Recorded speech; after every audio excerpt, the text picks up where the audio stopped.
Canton, Orlando Pace, in his new gold jacket and flanked by his oldest son, Justin, pulled back a cover Saturday night to reveal the bronze bust that proved beyond doubt that he now is a member of the Pro Football Hall of Fame.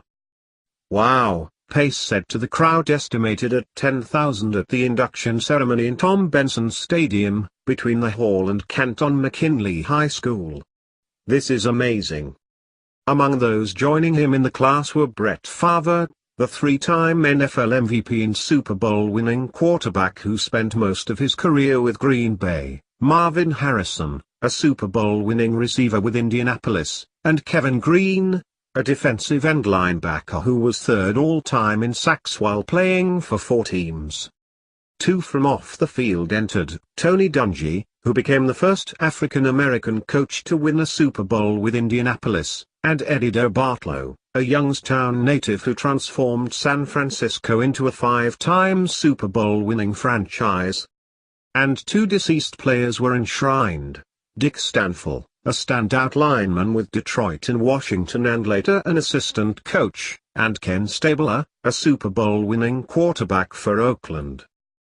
Pace thanked a long list of people, starting with his mother, who worked 2 jobs to support him, and his sister, his grandfather, who filled the role of my father, his late grandmother, who was the best person I ever knew, and the many coaches who tutored him along the way, not the least of which was Larry Cook of Sandusky High School and John Cooper of Ohio State. Reaching the NFL early had been his goal since he watched right tackle Kerry Stringer do it after they played the 1994 season together at Ohio State. "In my career, he was definitely the biggest influence as far as a player that I've ever been around," Pace said. Stringer died from heat stroke after a Minnesota Vikings practice in 2001.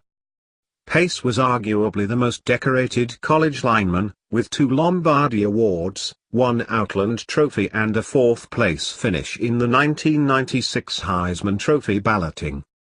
"He is the consummate professional.